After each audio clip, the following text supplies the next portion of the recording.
right, Keon Brown live. This is NCCU Live. Thank you for being here for June 16th, 2021. I'm Keon Brown. Thank you for being here. We're glad that you could join us. As you see, I'm not in my regular digs, but I'm excited to be with you tonight. We have a powerful show tonight with some powerful alumni, so I'm grateful to have our team here. What's happening with y'all? What's going on? It's our weekly Wednesday meeting. It's summertime. It's hot here in New York. I just hope that you are well. It looks like people are getting the shot. So the world is opening up. Outside is opening up. What are your plans for the summer? What are your plans for this summer? Let's bring in our first guest. Let's bring in Christina Singletary. Let me get her in. Let's see if we can get her in at the stream. There we go. Christina, you there? Hello. Yes. Hello, how are you? All right, I'm doing well. Christina Singletary, you're from the class of 2013. Yes. All right, representing 13. You're an educator. Talk about it. What have you been up to since matriculating from North Carolina Central University? All right. Well, I graduated with Family Consumer Science degree, and then I also got my master's from Long Island University in Brooklyn with special education degree. So I've been teaching. I started off with childcare, and I was doing a lot of youth development programs such as John Avery Boys and Girls Club. And then I moved to New York City, and I've been teaching there for about 5 years now. So I work with the New York City Department of Education, and I teach with 7th through 12th graders. And I do a lot of different IEPs, individualized plans, and a lot of different assessments to make sure that they're on the up and up and doing well, even with the cognitive delays and disabilities that they have. Sure. And I love that you're here in New York, and I worked in the education department for a couple of years. And, the IEP, the special education distinction, can you talk about that for a second? Like, especially coming out of COVID-19 and how your work has evolved doing the work that you did over the pandemic. How have you adjusted with that population of student? All right. Well, it's definitely been tough because a lot of them are different learners. And going from the classroom to virtual learning, I will say that for some of the students it's been beneficial, but a lot of them it's definitely been hard.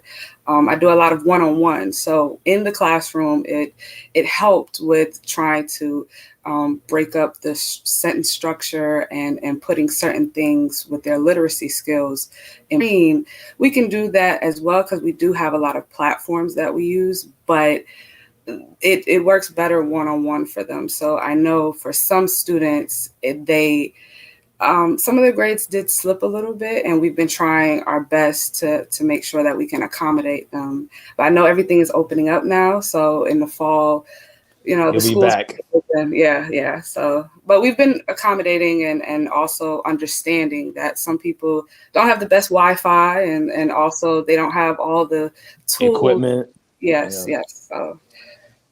So much educating our youth. I big up to any educator, any teacher. I do this to you because you guys are, superheroes every single day. So thank you for that. We'll come back to that soon because I definitely want to hear more thoughts on, what you do. Since I worked in that department, I can talk about the Danielson rubric, and I want to know a couple things about, we'll talk about it later. So how did NCCU find you? Okay. Well, I actually went to Northern High School in Durham. And so I was a part of the AVID program, and we did a lot of different college tours. And my English teacher, who was also my step team coach, she's an alumni from NCCU. And that is one of the universities that we visited. And I know that, man, as soon as I stepped on campus, it definitely made me wide-eyed, bushy-tailed, and excited.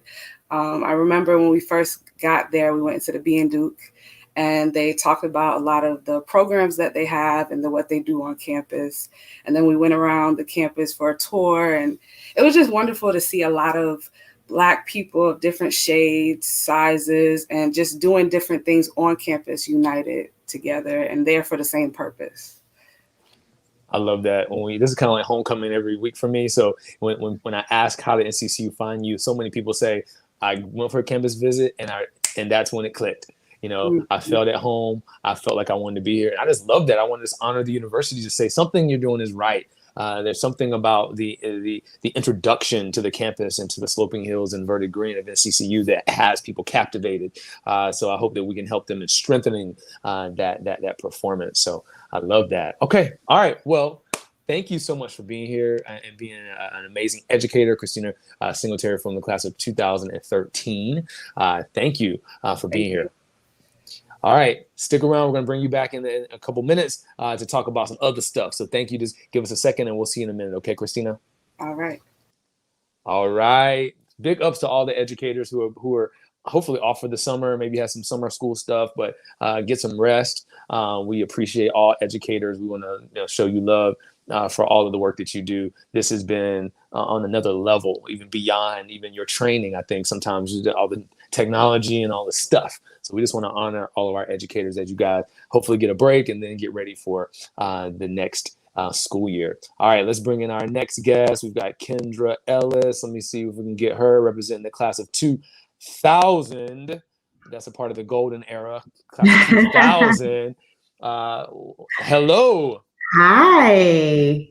Now, you have to start out by, first of all, I'm going to start out with how did NCC find you? Of course, we know that you're with Atlantic Records. We'll get to that in a second. But how did NCCU find you? I have a similar story as well. I grew up in Maryland, in the DMV, in Montgomery County. And when I was in college, there was a college tour that my church planned. And we went to Norfolk State, we went to Hampton, we went to Clark, we went to Spelman, we went to NCCU, we went to NCA&T. And I really felt just the warmth and the family community environment at NCCU. And it just really felt so good. And that's literally how I made my decision. I liked the vibe of the campus the most. And I said, I think I want to go here. I love that. And what did you major in? Mass communications and English. Of course. Yeah. Now you're VP over at Atlantic, or president of marketing. Vice president of marketing. Vice president of marketing.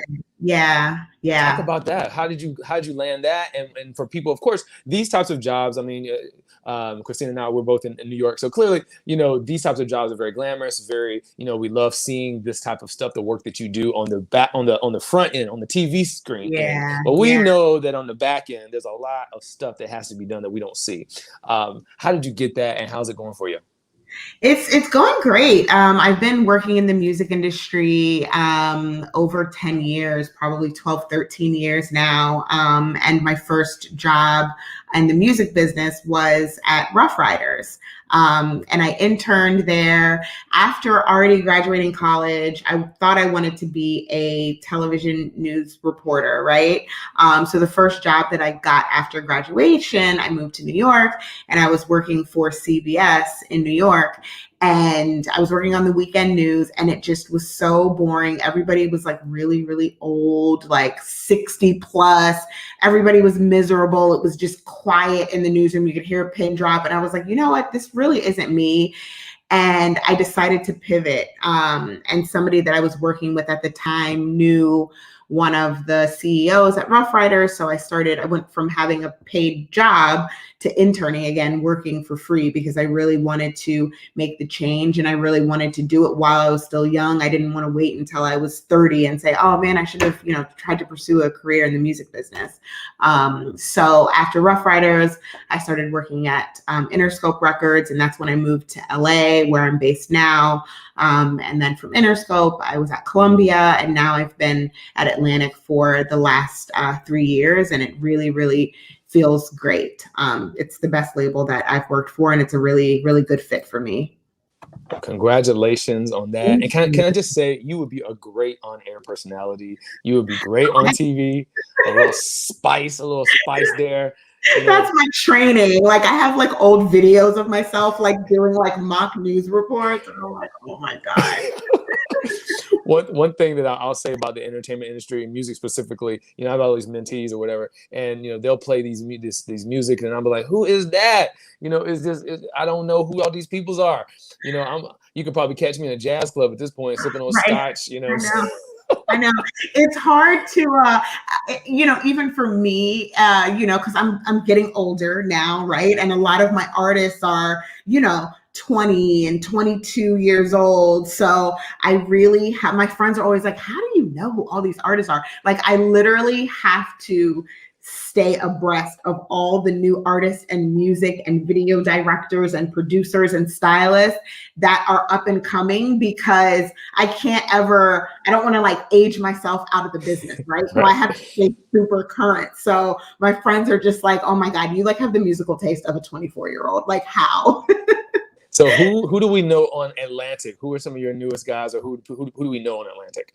So on Atlantic, we have some of the biggest artists that you guys will know. We have Cardi B, we have Ed Sheeran, we have Coldplay, we have Bruno Mars, we have Roddy Ricch, we have Charlie Puth, we have Kehlani, we have Kevin Gates, we have NBA YoungBoy, we have Gucci Mane, and I'm fortunate enough to I work Roddy Ricch. He was the first artist that I was assigned when I started at Atlantic, and he, at the time, literally had 4,000 Instagram followers, and now he's, one of the biggest artists, in the music business. I also work directly with Bruno Mars. We recently did a deal with Issa Rae, so I'm working on all of her signings.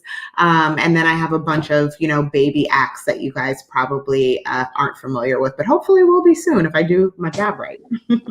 We know you will. So I think North Carolina Central can be your, platform anytime you need. We'll make that happen. I love that. If you need an incubator, if you need a testing spot. I do. I actually do. It's one of the things that we've been talking about a lot lately, because I know when I was in school, we would have shows and concerts and people would come through and leave flyers or like CDs or something.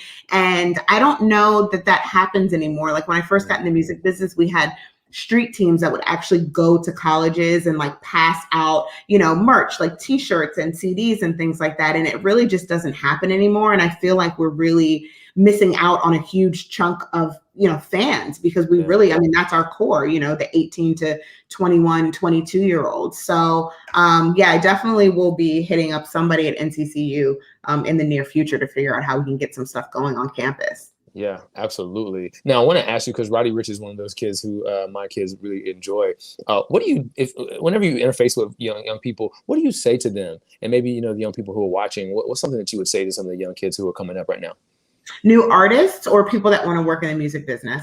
I think more generally, what would you as a professional tell some kids who are coming up in the industry? Like, just what would you offer them as far as support or life advice? Yeah, I think people always ask me what's the best way to get my foot in the door in the music business. And I always tell them internships.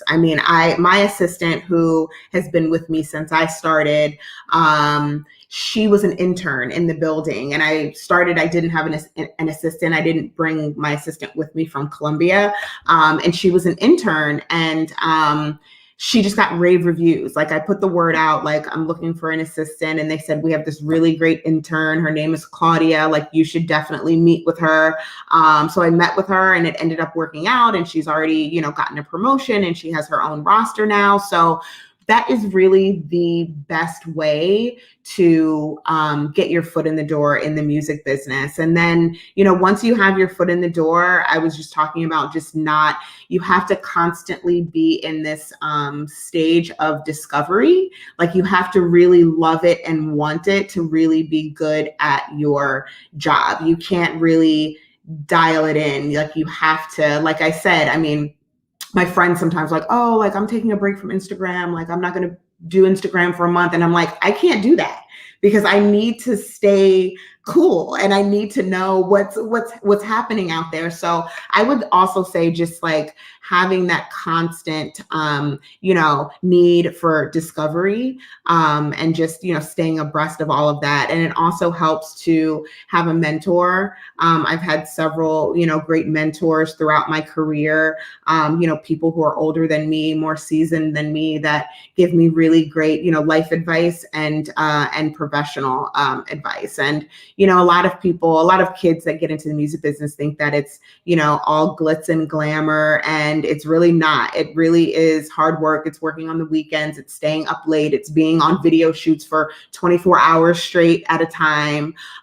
So just, making sure that you're ready to get your hands dirty and really do the work. It's not just all hanging out with artists in the studio, Exactly. It's not all like, the stuff that you see on Instagram. Right. It's not. It's not. There's a very unsexy side to the music business. So I just want to make sure kids know that as well.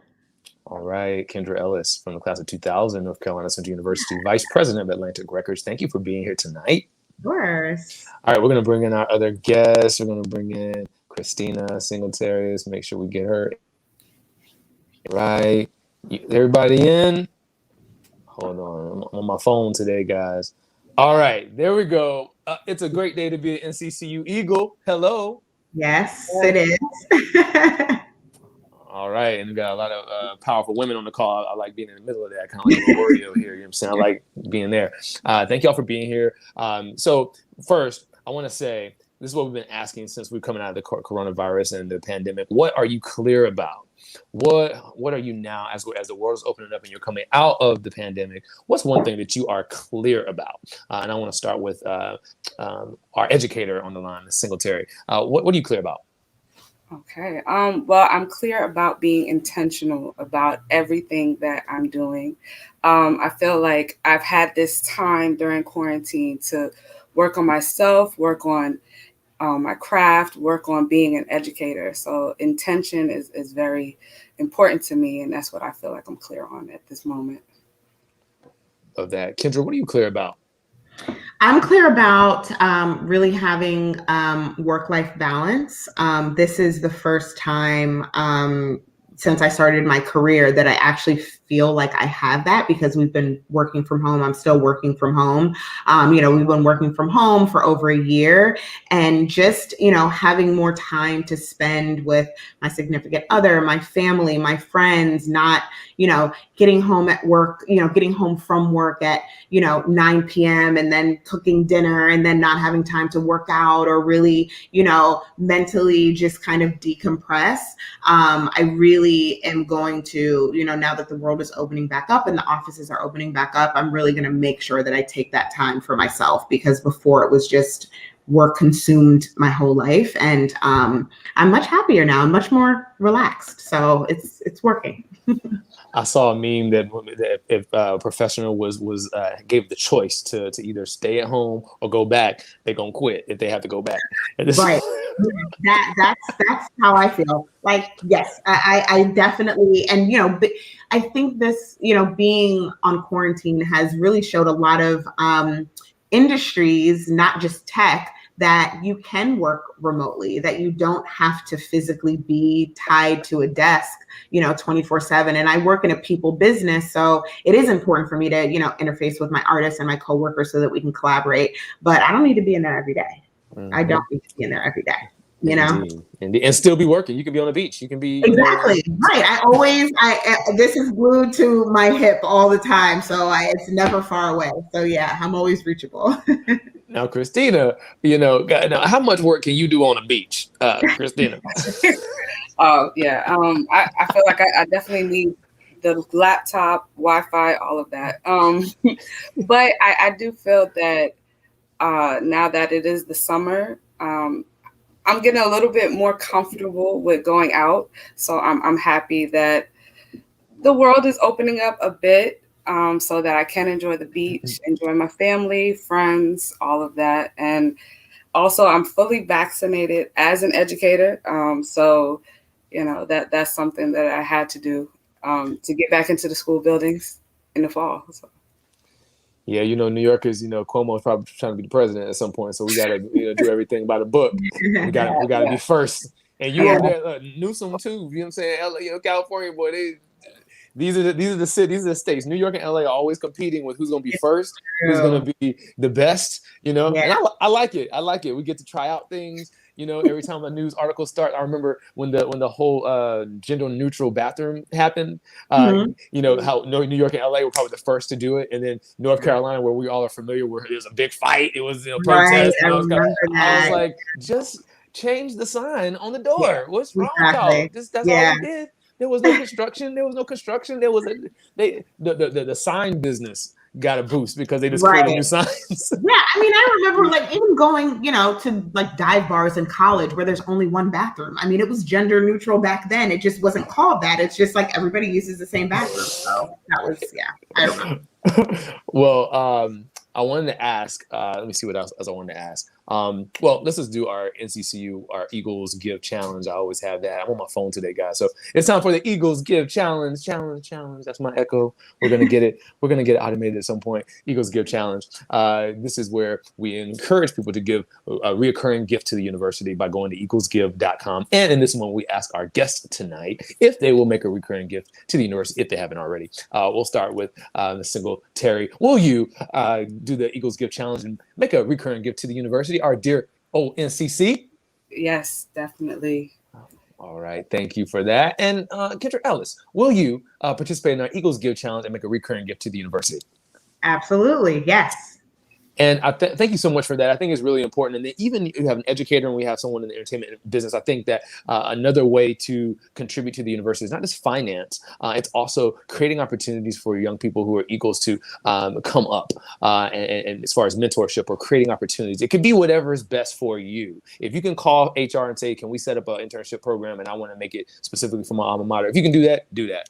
If you have capacity to bring them into your office and do that, then do that. If as an educator, getting on the phone and hosting some young teachers and making sure that they are, I'm trying to get more men in the classroom. So if there's something that we can collaborate on to get more Black men in the classroom, we can collaborate on those things. And that's how we reach back and give in a very meaningful way at North Carolina Central and beyond. What do you think about that? Anything? I think that's great. Yeah, I would love to do something like that, a mentorship or internships. We haven't had interns for the last year because the office has been closed. But I think come the fall we're going to be doing that again. So I would definitely love to kind of handpick a couple students from NCCU if they're interested. Yeah. Yes, and I would definitely love to bridge the gap. Working with middle school and high school and exposing them to the possibility of going out of their state to a different university and being even just HBCUs in general. So that would be something that I would love to do. Because Singletary, when I was in New York public schools, the counselors did not promote HBCUs because they said that HBCUs didn't have any money. And sometimes that's true, but there is a particular, push for out-of-state students. That's where the money's at. When you're at a state university, the money comes from out-of-state, international. That's where the money comes from. So I would be listening to my students and be like, they said don't go to a Black school. I said, what? I will walk you. Send me your stuff. I'm gonna connect you with admissions today. And we have to have somebody, passionate about, our alma mater like that to really walk them through the process and make it happen. So thank you guys for participating in the Eagles Give Challenge. You guys can go to eaglesgive.com and make a recurring gift to the university. And fret not if you don't have a particular department or particular, like some people's sororities and fraternities have endowments. If you don't have that, that's okay. You can also give to the annual funds. You can give to the annual fund if you don't have a specific, thing that you want to give money to. Great. All right. So we're in our final 5 minutes. We want to go around and do our final thoughts. Anything that you want to let our viewers, all these people who are watching, what do you want them to know after this show about you and whatever you want to say in your final thoughts? Let's start with Ms. Singletary, our educator on the line. What's your final thoughts? All right. Well, my final thoughts are just to continue to impact the youth and the community.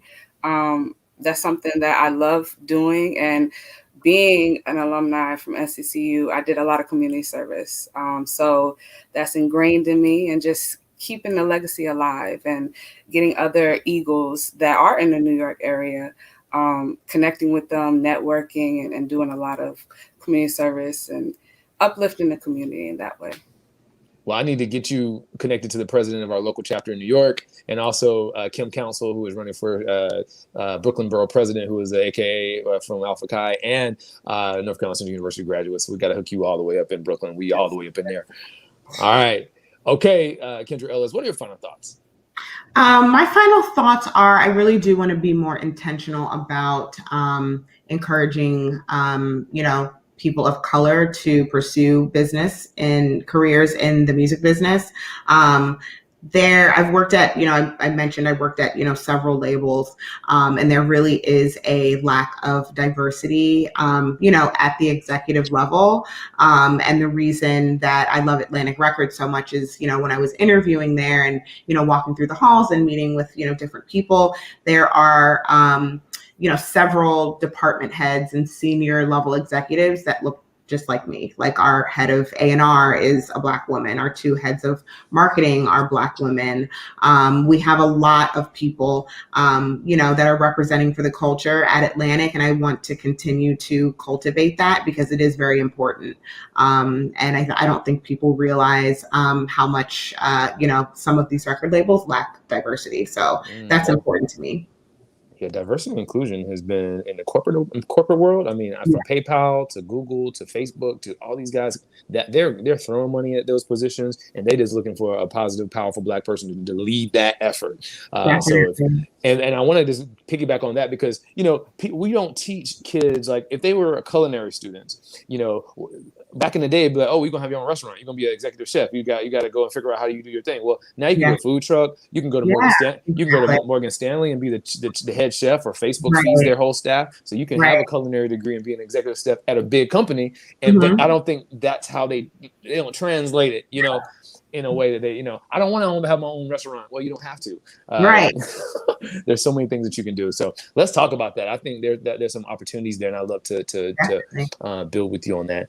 All right. Thank you guys for being here. Just a couple other things. We're excited. Our national business meeting for NCCU alumni is coming up in July. So you guys look out for the communication on that. If you're not a financial member of the Alumni Association, please go to NCCU. What is it? Eagles. Hold on. I always have the graphic wrong. Here we go. Go to ncculumni.org.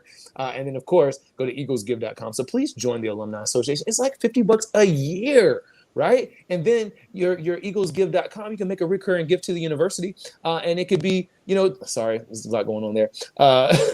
It could be $19.10. It could be 20. Look, I go to Starbucks and my medicine ball tea and my brownie. Well, I don't do dairy anymore, so I stopped that. But when I did, I would spend like $20 at Starbucks, and then I go and get my laundry done, and it's $20. I'm like, I can give to the university, to the endowment. I can do that. So let's figure out, talk to your families, talk to your significant others, figure out how you can make a recurring gift to the university. It really, really supports. And again, if you don't have a preference of where the money go, give to the annual fund. They use the annual fund dollars, which is soft money, during COVID for kids who could not go to their hometowns because they were spiking in that time. Their cities were spiking. So we didn't want to send our students who didn't have COVID to their hometowns that had COVID. So they had to use soft money to just, make sure that they had somewhere to stay and food. And so it's important for us to give to the university. So I always like saying that.